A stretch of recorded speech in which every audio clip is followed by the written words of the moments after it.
এই পৃথিবীতে যা কিছু আছে সব একদিন শেষ হয়ে যাবে, শুধুমাত্র বাকি থাকবেন যিনি, সবাই বলেন তো তিনি কে? আরো জোরে বলেন তিনি কে? আল্লাহ রাব্বুল আলামিন কুরআন আল কারীমে সূরা আর রহমানের মধ্যে বলেছেন, কুল্লু মান আলাইহা ফান ওয়া ইয়াবকা ওয়াজহু রাব্বিকা যুল জালালি ওয়াল ইকরাম। আল্লাহ রাব্বুল আলামিন বলেন, কুল্লু মান আলাইহা ফান, সব কিছু একদিন শেষ হয়ে যাবে। আল্লাহ রাব্বুল আলামিন কোরআনুল কারীমে খুলে খুলে আরো আমাদেরকে বলে দিয়েছেন।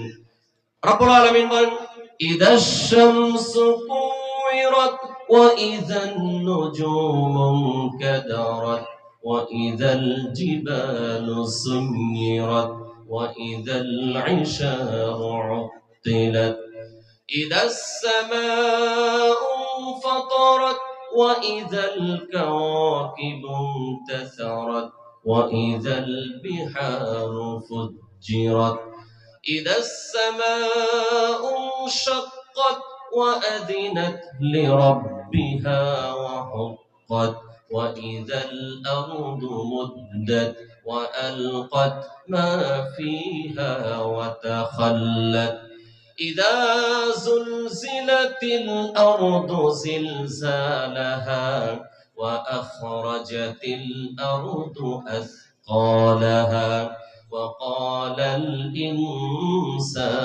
ما لها বলেন আল্লাহু আকবার। আল্লাহ রাব্বুল আলামিন বলেন, এই আসমান একদিন ফেটে যাবে, সূর্য তার আলো হারিয়ে ফেলবে, তারকাগুলো খসে খসে পড়বে, মাটির মধ্যে যা কিছু আছে সব কিছু মাটি উদ্গীরণ করবে, বের করে দেবে, সব কিছু বের করে দেবে। মানুষগুলো ওই দৃশ্য দেখবে আর বলবে, হায় হায় কি করলাম, যেই দুনিয়ার জন্য, যেই দুনিয়ার ক্ষমতার জন্য, যেই সম্পদের জন্য ভাই হয়ে ভাইকে শত্রু বানালাম, ভাই হয়ে বোনকে শত্রু বানালাম, দল করতে গিয়ে আরেক দলকে শত্রু বানালাম, আজকে দেখি সেই ক্ষমতা সেই সম্পদ সব মাটির সাথে পড়ে আছে, কেউ এদিকে ফিরেও তাকায় না। বলেন আল্লাহু আকবার। সবকিছু একদিন কি হবে? শেষ হয়ে যাবে, কোনো কিছুই বাকি থাকবে। আল্লাহ রাব্বুল আলামিন কোরআনুল কারীমে কথাই বললেন, সব একদিন শেষ হয়ে যাবে। বিশেষ করে দুনিয়ার যত মানুষ আছে, শুধু মানুষ না, যার প্রাণ আছে তার মরা, কথা কয় না, যার জান আছে তার মরা লাগবে। আল্লাহ রাব্বুল আলামিন বলেন, কুল্লু নাফসিন যায়িকাতুল মাউত, প্রাণ আছে যার মরতে হবে, কথা কয় না, প্রাণ আছে যার মরতে হবে। আল্লাহ তাআলা কোরআনুল কারীমের আরেক আয়াতে বলেছেন, এই শোনো, মরা তো লাগবেই, বাঁচতে পারবা না, মৃত্যু থেকে যতই পালিয়ে বাঁচার চেষ্টা করো বাঁচার সুযোগ নেই। আল্লাহ বলেন, কুল ইন্নাল মাউতাল্লাযী তাফিরুনা মিনহু ফাইন্নাহু মুলাকীকুম। হে রাসূল, আপনি বলে দেন, ইন্নাল মাউতাল্লাযী তাফিরুনা মিনহু, এই যে মউত, যা থেকে তোমরা পালিয়ে বাঁচবার চেষ্টা করো, যতই ভাগার চেষ্টা করো, যতই বাঁচবার চেষ্টা করো না কেন, ফাইন্নাহু মুলাকীকুম, সে তোমাদের সাথে সাক্ষাৎ করবেই করবে, কাউকে সে ছেড়ে দেবে, ছেড়ে দেবে। কিন্তু আফসোস আর পরিতাপ হলো, এখানে বিগত 15.5 বছরে দিকে তাকালে এদের অ্যাক্টিভিটিস দেখলে মনে হয় না যে এরা দুনিয়া থেকে যাওয়া লাগবে। এদের অ্যাক্টিভিটিস দেখে মনে হয় না যে এদের যাওয়া লাগবে, ঠিক কিনা বলেন? মাঝে মাঝে এক একটার দুনিয়া থেকে আল্লাহ নিয়ে গেছে। নাসিম সাহেব চলে গেলেন ক্ষমতা থাকা অবস্থায়, এইভাবে বিভিন্ন এমপি আর মন্ত্রী ক্ষমতায় থাকা অবস্থায় চলে গেছে, তারপরেও জালেমদের হুঁশ ফেরে নাই, ঠিক না ভাই? ঠিক, জোরে বলেন। আপনারা কি ভয় পান? চট করে সে পট করে বসে আবার ধরবে নাকি? সেই সম্ভাবনা আছে? সেই সুযোগ আপনারা দিবেন? টেকনাফ থেকে তেতুলিয়া, রূপসা থেকে পাথুরিয়া, যেখানেই ওরা মাথা চারা দিয়ে উঠবে সেখানেই লাঠি দিয়ে দাবিয়ে দিতে হবে। এই ফ্যাসিস্ট খুনি হাসিনার জীবনে বাংলাদেশের মসনদে আর বসতে দেওয়া হবে না। আর জোরে বলেন ঠিক কিনা? অনেক জ্বালিয়েছ, আর জ্বালানোর জন্য কোন সুযোগ বাংলার জমিনে তোমাদের হবে না ইনশাআল্লাহ। কারণ এই দেশের নিরপরাধ মানুষগুলিকে তোমরা এক এক করে ফাঁসির মঞ্চে ঝুলিয়েছ। তোমরা ফাঁসি দিয়েছ মাওলানা মতিউর রহমান নিজামীকে, তোমরা ফাঁসি দিয়েছ শহীদ কাদের মোল্লাকে, তোমরা ফাঁসি দিয়েছ আলী আহসান মোহাম্মদ মুজাহিদকে, তোমরা ফাঁসি দিয়েছ সাকা চৌধুরীকে, অসংখ্য আলেমকে বেজ্জতি করেছো, নির্লজ্জ করেছো, ঠিক আছে বলে? সুতরাং সেই সুযোগ আর দেওয়া হবে বলেন ইনশাআল্লাহ। সেই সুযোগ দিবেন? আপনাদের আওয়াজ দেখো না, না আয়সা বুঝে পিছন দিকে ধরেই নাকি আবার ধরবে? সুযোগ দিবেন? আর দেওয়া হবে না ইনশাআল্লাহ। তবে আমাদের কাজ আছে, যুদ্ধ কিন্তু শেষ হয় নাই। হয়েছে? যুদ্ধ শেষ হয়েছে। মাঝে মাঝে ভিডিওতে তারা বলে না, কলের ভিডিও কল, অডিও কল ফাঁস হয় না? তারা ভয় দেখাতে চায়, কিন্তু ওরা ভুলেই যায় যে আমরা আর ভয় পাই। আল্লাহ আমাদের ঐক্যবদ্ধ থাকার তৌফিক দান করে, বলেন আমিন। যদি কোনো ভাবে ওরা মাথা ছাড়া দিয়ে আবার উঠতে চায়, তাহলে আমরা কি ছেড়ে দেব? ছেড়ে দেব? ছেড়ে দেব না ইনশাআল্লাহ। যদি যেই কোনো ভাবে প্রশাসনকে ম্যানেজ করে হোক, যেভাবেই আসতে চাই সেভাবেই আমরা ওদের দমন করব ইনশাআল্লাহ। এই জন্য যুদ্ধ কিন্তু শেষ হয় নাই। যুদ্ধ শেষ। আবু সাইদ মুগ্ধ, শেষ হয়নি যুদ্ধ। আবু সাইদ মুগ্ধ, শেষ হয়নি যুদ্ধ। হায়নারা লোকালয় হয়নি অবরুদ্ধ। ঠিক না বলেন? হায়নারা এখনো লোকালয়ে আছে। এই জন্য ওদেরকে খুঁজে বের করে করে অবরুদ্ধ করাই লাগবে। আল্লাহ তৌফিক দান করে, বলেন আমিন। আরেকটু জোরে বলেন আমিন। প্রিয় ভাইরা আমার, 15.5 বছরে তাদের অ্যাক্টিভিটিজের দিকে তাকালে দেখলে মনে হয় ওরা ভুলেই গিয়েছিল দুনিয়া ছেড়ে যাওয়া লাগবে, মরাই লাগবে।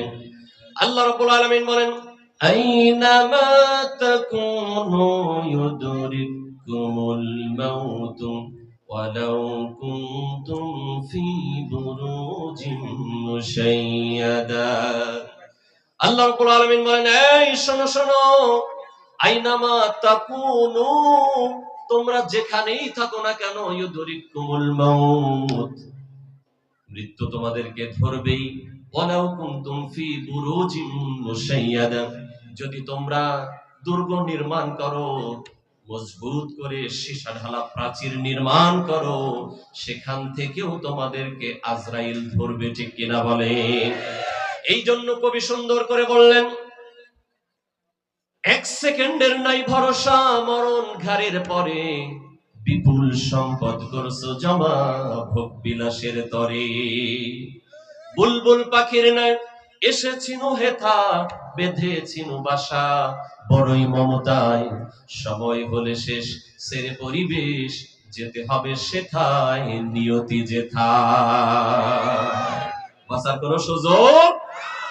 কিন্তু একটা বেটির এখনো কার্যক্রম দেখলে মনেই হয় না যে ও মরবে, ঠিক না? নিজে তো পালাইছে, পোলাপান গুলারে নিয়ে পালাইছে, নাতিদেরকে নিয়ে পালাইছে, নাতনিদেরকে নিয়ে পালাইছে, নাতি নাতনির ঘরে পত্নীদেরকে নিয়ে পালাইছে। এরপরেও আবার কয় যে ডিসেম্বরে আসতেছি, 5 অমুক তারিখে আসতেছি, বলে কিনা?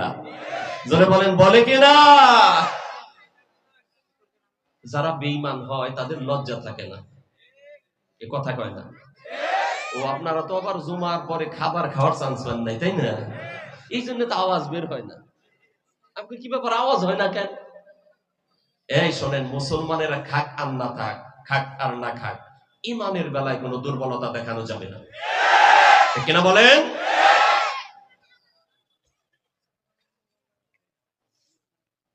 এই জন্য জোরে সোরে বলা যাবে তো? ঠিক বেঠিক ইনশাআল্লাহ, আল্লাহ তৌফিক দান করে, বলে না আমি।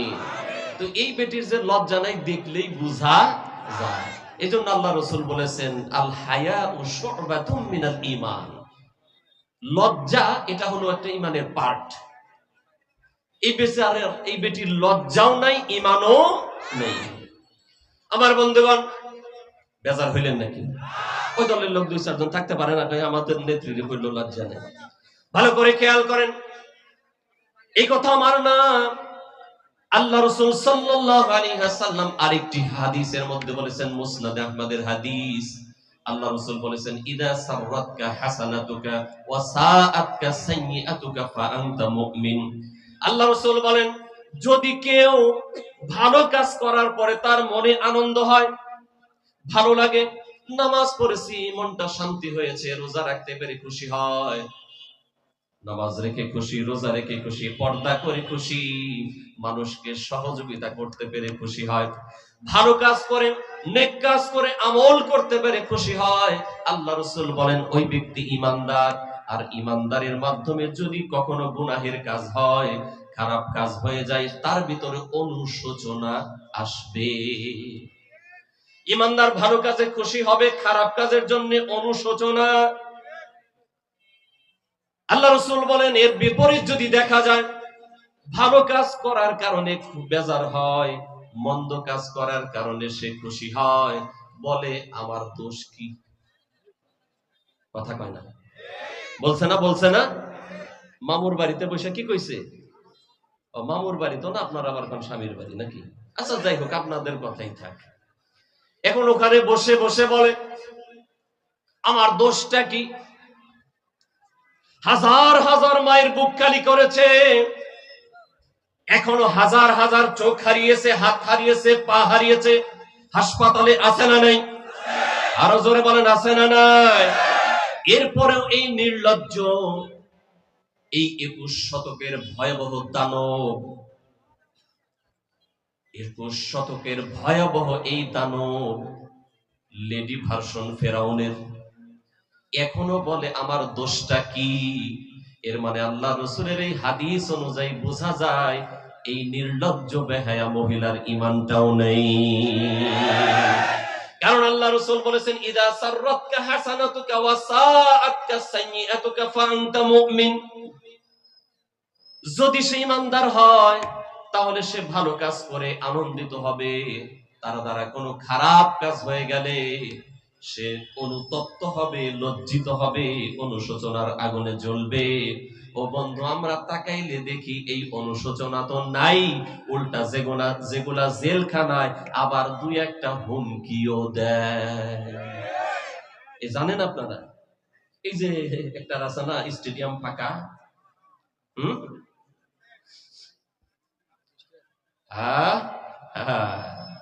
কামরুল কামরুল, তাই না? এইটা আবার নাকি হুমকিও দেয়।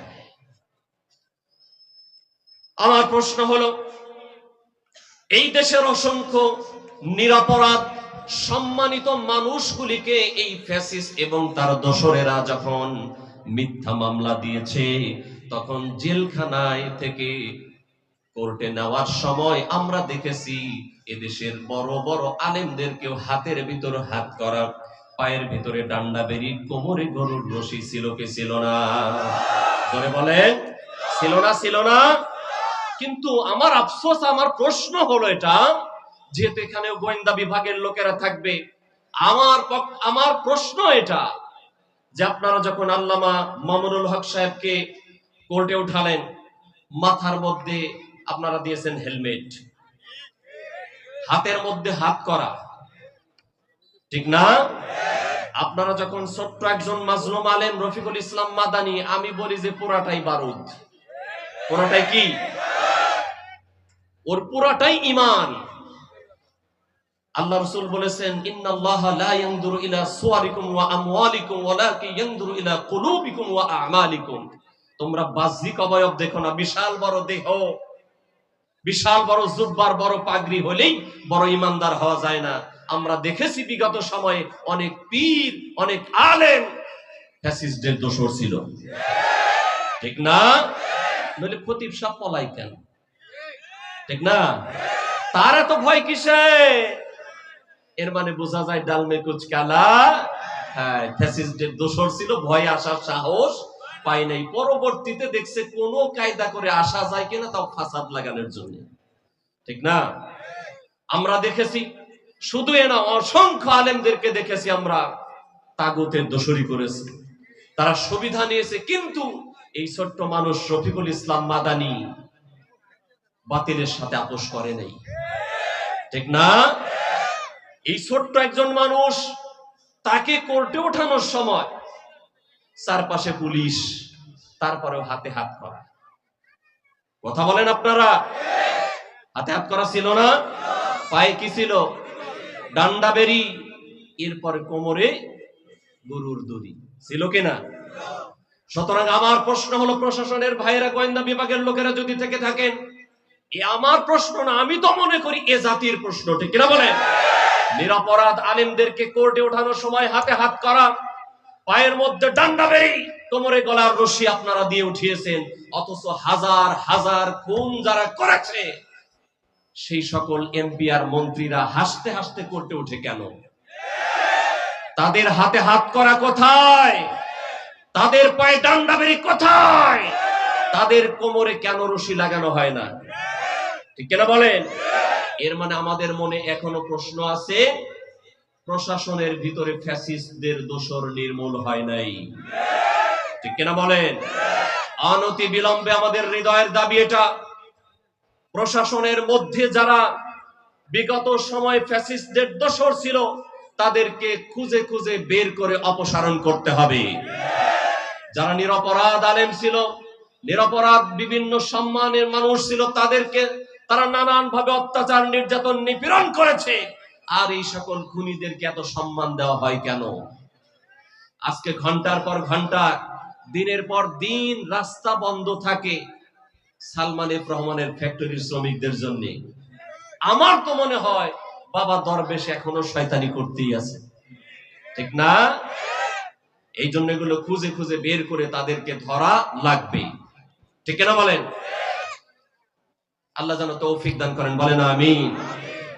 আমার বন্ধুগণ, যে কথা বলতেছিলাম, মনে হয় এদের দিকে তাকালে এরা দুনিয়া থেকে বিদায় নেবে না, অথচ আমার আল্লাহ রাব্বুল আলামিন বলেছেন, আইনামা তাকুনু ইউদরিকুমুল মাউত ওয়ালাউ কুনতুম ফি বুরুজিন মুশাইয়াদা।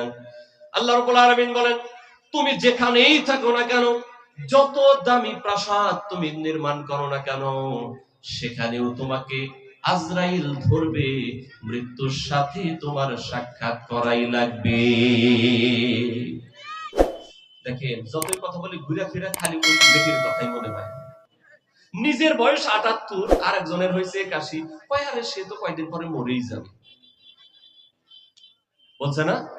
শেখ হাসিনা বলছিল কি, বেগম খালেদা জিয়াকে বলছে, যখন ওই যে বাসায় থাকতে দিল, ওই যে আমি দয়া করে যে তারে ঘরে থাকতে দিচ্ছি, এই তো বেশি, কয়েকদিন পরে তো সে মরেই যাবে।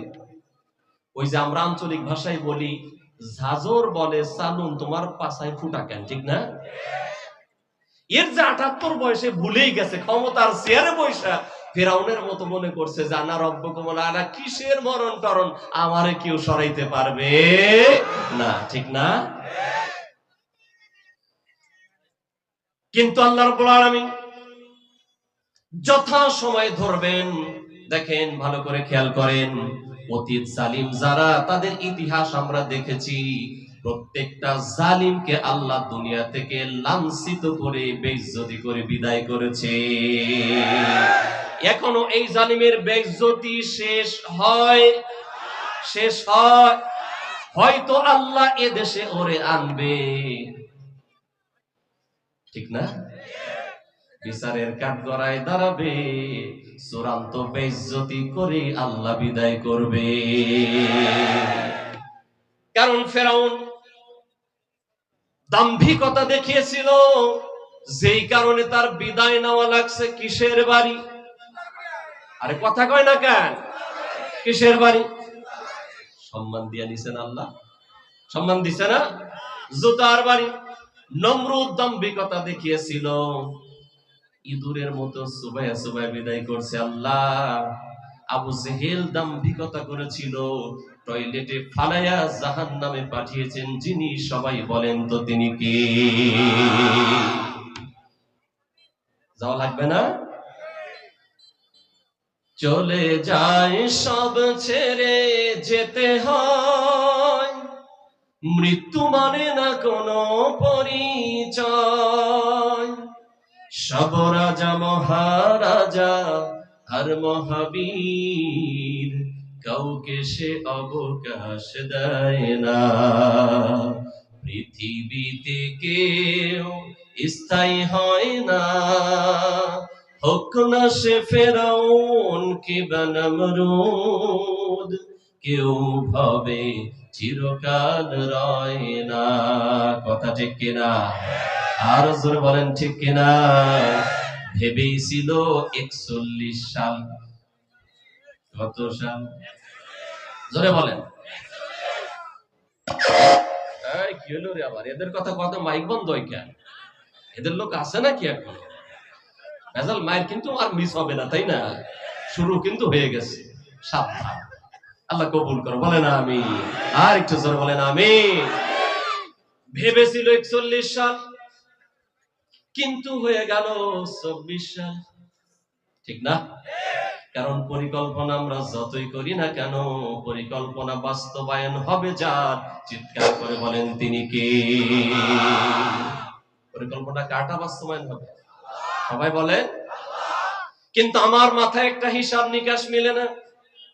ও আল্লাহ, ও আল্লাহ, তুমি আগস্ট মাসে ধরলা কেন?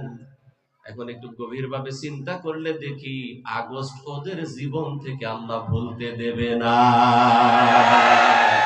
বাবার নিচে 15ই আগস্ট, মেরে বেইজ্জতি কইরা বিদায় করছে 5ই আগস্ট। ঠিক না? ঠিক না? এবার আরেকটা বিষয় আমার মাথায় ঘুরপাক খায়, আল্লাহ 5 তারিখে ধরলা কেন? ঠিক না? আল্লাহ 5 তারিখে ধরলা কেন?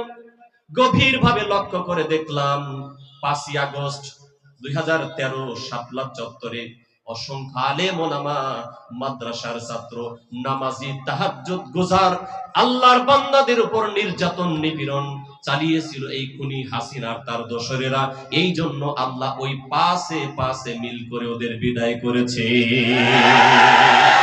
ইতিহাস হয়ে থাকবে গোলাম। আগস্ট ওদেরকে ছাড়বে না, আর 5ই আগস্ট ওদেরকে ছাড়বে। আমি চিন্তা করলাম, আর আল্লাহ দেখলাম, আল্লাহ তুমি যেন বুঝাইতে চাইলা এটাই ওইটা। ওরা মেরেছিল 5 তারিখ, 5ই মে, ওদেরকে বিদায় করেছি আমি 5ই আগস্ট। পরিকল্পনা কার? জোরে বলেন কার? আরেকটু জোরে বলেন কার? পরিকল্পনা বাস্তবায়ন হবে কার? কাটতে হবে। এই জন্য যতই চট করে ঢুকে পট করে ক্ষমতার চেয়ারে বসেন, দেখেন এদের কর্মী যেগুলি, এগুলাও নির্লজ্জ বেহায়া রে ভাই। ঠিক না? মায়ে পালাইছে সন্তান রে রাইখা, আশপাশ খবরই নাই, অথচ তার কথাই এখনো এরা নাচানাচি করে। ঠিক না? অথচ খেয়াল করেন ভাইয়ের আমার, যদি আদর্শ নেতা আমরা মানতে চাই, তাহলে সেই নেতা হবেন মুহাম্মদ সাল্লাল্লাহু আলাইহি ওয়াসাল্লাম। কর্মীকে রেখে কখনোই পালান না। ছোট্ট একটা ঘটনা দিয়ে বোঝাই। হযরত ওমর রাদিয়াল্লাহু আনহু তখনও মুসলমান হয় নাই, বিশ্ব নবীকে হত্যা করার জন্য খোলা তরবারি নিয়ে ছুটেছে। খোলা তরবারি নিয়ে বিশ্ব নবীকে দুনিয়া থেকে বিদায় করবে। বলেন নাউজুবিল্লাহ। খোলা তরবারি নিয়ে বিশ্ব নবীকে দুনিয়া থেকে বিদায় করার জন্য রওনা দিল। খবর পেল কাবার পাশে দারুল আরকামে বিশ্ব নবী মুহাম্মদ সাল্লাল্লাহু আলাইহি ওয়াসাল্লাম সাহাবায়ে কেরামকে দ্বীনি তালিম দিচ্ছিলেন। সেই সংবাদ জানতে পেরে সেখানে গেলেন। ভালো করে খেয়াল করেন, আদর্শ নেতা কর্মীকে রেখে পালায় না। ভালো করে খেয়াল করেন, নবীজি আমার দারুল আরকামে সাহাবায়ে কেরামকে দ্বীনি তালিম দিচ্ছিলেন। এমন সময় খোলা তরবারি নিয়ে, ওই সময় ওমর রাদিয়াল্লাহু আনহু ইসলাম গ্রহণ করেন নাই, তিনি মক্কার কাফেরদের অন্যতম একজন সশস্ত্র সন্ত্রাসী, খোলা তরবারি নিয়ে বিশ্বনবীকে দুনিয়া থেকে বিদায় করার জন্য গেলেন। দরজায় গিয়ে কড়া নাড়লেন, ভেতর থেকে একজন উকি দিয়ে দেখলেন খোলা তরবারি হাতে হযরত ওমর এসেছে। ভালো করে খেয়াল করেন, সাহাবায়ে কেরাম বললেন, ইয়া রাসূলুল্লাহ, ইয়া হাবিবাল্লাহ, আপনার সামনে যাওয়ার দরকার নাই, ভিতরে যত সাহাবায়ে কেরাম আমরা আছি, আমরা এক এক করে প্রয়োজনে শেষ হয়ে যাব, তারপরে আপনার কোনো ক্ষতি আমরা হতে দেব না। কিন্তু বিশ্বনবী তো ওই নেতা ছিলেন না। বিশ্বনবী বললেন, না, তোমরা কেউ যাবা না, যা হয় আমার হোক, আমি নিজে দরজা খুলবো। বলেন আল্লাহু আকবার। নেতা কারে বলে? একটু বিবেকটা খাটাইয়া চিন্তা করেন, ঠিক না? সালমান এফ রহমান দরবেশ বাবা কয়, হে নাকি যাইতে চাইছিল সাথে, তারেও নেই নাই, ঠিক না? আমার বন্ধুগণ, বিশ্বনবী নিজে দরজা খুলে দিলেন আর অন্যান্য সাহাবায়ে কেরামকে বললেন, শোনো, আগে যদি কোনো ক্ষতি হয় আমার হবে, এরপরে তোমাদের। কোন সুবহানাল্লাহ। এর নাম আদর্শ নেতা, এর নাম আদর্শ কি, জোরে বলেন? নেতা। আর কার পিছনে স্লোগান দিছেন? কোরআন বর্ণিত পিতারে বাদ দিয়ে আর একজনের পিতা বানানোর অপচেষ্টা চলছে না? কথা বলেন, চলছে কিনা? প্রাইমারির ছেলেরা স্কুলের, হাই স্কুলের ছেলেদের যদি এখনো বলে বলো তো জাতির পিতাকে, অনেকেই ওই নাম বলে ফেলবে, ঠিক না? অথচ মুসলমানদের জাতির পিতাকে সবাই বলেন, বলেন, জাতির পিতা ইব্রাহিম, শেখ মুজিব ঘোড়ার ডিম। জাতির পিতা, কথা কয় না, জাতির পিতা শেখ মুজিব, জাতির পিতা শেখ মুজিব। এই কথা কি আমার? আল্লাহ রাব্বুল আলামিন বলেছেন, মিল্লাতা আবিকুম ইব্রাহিম ওয়া সাম্মাকুমুল মুসলিমিন। কথা কার? আর জোরে বলেন, কথা কার? এখন তো অনেকের ভিতরে আবার ভালোবাসা উতলাইয়া উঠছে, তাদের প্রতি মায়া দেখানো শুরু হয়েছে। তাদের মনেও কষ্ট হইতে পারে, আরে এত বড় নেতারে এই কথা কইলো কেন হুজুর? এই কথা তো আমার না, এই কথা কার? আল্লাহ বলেন, মিল্লাতা আবিকুম, এই শোনো, তোমাদের মিল্লাতের পিতা ইব্রাহিম। কে? কি তিনি? এই কথা কয় না? জাতির পিতা কি? এবার ভালো করে খেয়াল করেন, যদি কেউ আল্লাহর বিধানকে পিছনে ফেলে নিজের আইন বাস্তবায়ন করতে চায়, দুনিয়াতে তাদের লাঞ্ছনা করেই সারে আল্লাহ, ঠিক কিনা? এত চেষ্টা, বইয়ের পেছনে জাতির পিতা, পেপার খুললেই জাতির পিতা, টেলিভিশনে বছরের পর বছর জাতির পিতা, এত চেষ্টা আপনারা করেছেন, এজ এ রেজাল্ট, সর্বশেষ ফলাফল, জনগণ আর ছাত্র জনতা কয়, কল্লা ধইরা মারো টান শেখ মুজিব খান খান।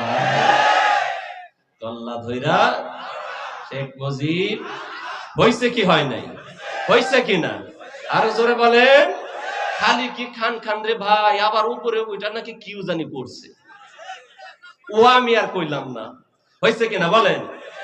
সুতরাং আল্লাহর কোরআনকে পেছনে ফেলে, আল্লাহর আইনকে, আল্লাহর বিধানকে পেছনে ফেলে, এটা আমাদের জন্য শিক্ষা।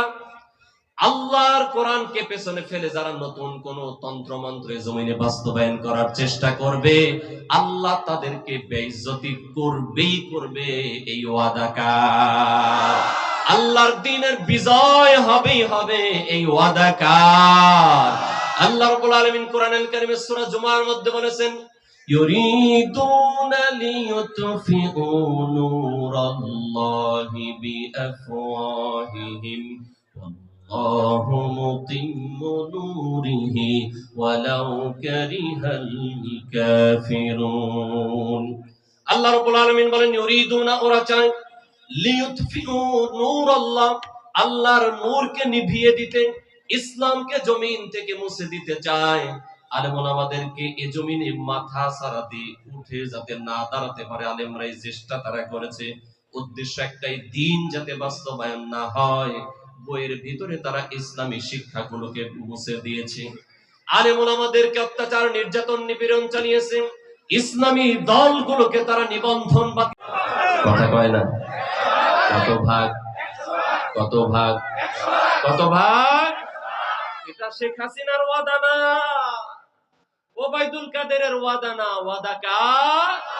মির্জা ফখরুল সাহেব, পালাবো না। যদি পালাইতে হয় আপনার বাড়িতে গিয়ে উঠবো। ঠাকুরগাঁওয়ের বাড়ি আছে না, কইছে না, কইছে না। আর এক লেডি ভার্সন ফেরাউনের, এ তো কি কয়, অনেকেই মনে করে শেখ হাসিনা পালিয়েছি, শেখের বেটি পালায় না, বলছে না। একটা গ্রামীণ প্রবাদ আছে, যে যেটা নিন্দা করে আল্লাহ তারে সেই প্যাচের মধ্যে ফেলে দেয়। তসলিমা নাসরিন পর্দা যেখানে তার এলার্জি ছিল সেখানে, এই জন্য আল্লাহ তারে পর্দার ভিতরে ঢুকাইয়াই ভারতে বিদায় করেছে, ঠিক না? আরে কয় পালাবো না। এখন কোথায় আপনারা, কোন গুহায় ঢুকেছেন, ঠিক না? ফেসবুকে পোস্ট করেন কোথা থেকে, কোন গুহায় আছেন, যাদের দেশে না কোথায়? আল্লাহ হেদায়েত দান করে, বলেন আমিন। আর একটু জোরে বলেন আমিন। আল্লাহর ওয়াদা, আল্লাহ বলেছেন ওয়াল্লাহু মুতিম্মু নূরিহি, আমার দ্বীন প্রজ্বলিত হবেই হবে। ও বন্ধু, আমরা দেখি যারা সবচাইতে বেশি নির্যাতন নিপীড়নের স্টিম রুলার চালিয়েছে যেই দলের উপরে, সেনা প্রধান সর্বপ্রথম ওই দলের আমিরকে ইনভাইট করেছে, মিডিয়ার সামনেও এসে তার নামটাই আগেই বলছে। ওয়াদাকা, ওয়াদাকা। আরে আল্লাহ চোখে আঙ্গুল দিয়ে দেখান আমাদের, তাও আমরা বুঝি না, তাও বুঝি না। আল্লামা মামুনুল হক তারে বানিয়েছে ধর্ষণের আসামি, ঠিক কিনা বলেন? নিজের বউয়ের দিয়া ধর্ষণের মামলার আসামি বানাইছে, অথচ সেনা প্রধান তারে কল দিছে না, দেয় নাই। শায়েখ আসেন, ফ্যাসিস্ট পালিয়েছে, আপনাদের সাথে পরামর্শ ছাড়া দেশ চালানো সম্ভব না, ঠিক না, ঠিক না? এই ওয়াদা কার? যারা বলেন ওয়াদা কার? আমার বন্ধুগণ, ভালো করে খেয়াল করেন, অত্যাচার, নির্যাতন, নিপীড়ন এত চালিয়েছে। আপনারা জানেন, আমার মুসল্লি যারা, আমার মসজিদের মুসল্লি যারা, তারা জানে ঝুঁকি নিয়ে অনেক কথা বলেছি আমি। যেমন যেদিন আরাফাত রহমান কোকো মারা গেল, আপনাদের হয়তো মনে আছে, এই জালেম ফ্যাসিস্টেরা সামরিক কবরস্থানে তারে জায়গা দেয় নাই, ঠিক না? এই যে এখন যে আপনার দলের সাথে মিলে নাই, দেয়া ঠিক করলেন না নাকি? সত্য বলা লাগবে না? তাহলে আপনি ঠিক বলেন না কেন? জায়গা দিচ্ছে। এবার ভালো করে খেয়াল করেন, আসতেছে নারে তাকবীর। আমাদের প্রধান আলোচক এবং প্রধান মেহমান উভয় আসতেছে, বলেন আল্লাহু আকবার। আল্লাহ কবুল করে, বলেন আমিন। ভালো করে খেয়াল করেন, ভালো করে খেয়াল করেন। এই যে সব ওইদিকে তাকাইছে আগে নাকি? হুজুকে বাঙালি নাকি? আচ্ছা, আসতেছে, আসতেছে ইনশাআল্লাহ। আসলেই আমার আলোচনা শেষ হবে ইনশাআল্লাহ। আল্লাহ যেন কবুল করেন, বলেন আমিন। আমার বন্ধুগণ, এই দেশে মেজর জিয়ার ছেলে যদি সামরিক কবরস্থানে জায়গা না পায়, তাহলে তো ওর 14 গোষ্ঠীর মামুর বাড়ি দিল্লি পাঠিয়ে দেওয়া দরকার, ঠিক না? মেজর, আর্মির মেজরের ছেলে যদি সামরিক কবরস্থানে জায়গা না পায়, তাহলে তো এই দেশের মাটিতে ওদের জায়গা নাই, ঠিক না? এরপরে খেয়াল করেন, তিনবারের প্রধানমন্ত্রী বেগম জিয়া মাত্র 2 কোটি টাকা, তাও মিথ্যা মামলা দিয়া তারে জেলখানায় রেখেছে। অথচ এই ফ্যাসিস্টের অন্যতম দোসর একাই বিদ্যুৎ কেন্দ্র থেকে শুনলাম 59 কোটি টাকা মেরে দিয়েছি, ঠিক না, ঠিক না? মানে বলতেছি এগুলা, মানে বলতেছি, ওদের ন্যূনতম দোসরও যে ডারে ধরে, ওরে ভাই 100 কোটি না 1000 কোটি টাকা, অথচ বাপদাদাই ভাগ পাইতো না এগুলা, ঠিক না? আমার বন্ধুগণ, এইভাবে চতুর্মুখী আগ্রাসন তারা চালিয়ে বিদায় করার চেষ্টা করেছে, অথচ আল্লাহর ওয়াদা, আল্লাহর দিন বিজয় হবেই হবে। নারায়ে তাকবীর, নারায়ে তাকবীর, হয় নাই নারায়ে তাকবীর। প্রধান বক্তার আগমন, আল্লামা তারিক মনোয়ার সাহেবের আগমন, এলাকাবাসীর পক্ষ থেকে, আশুলিয়ার পক্ষ থেকে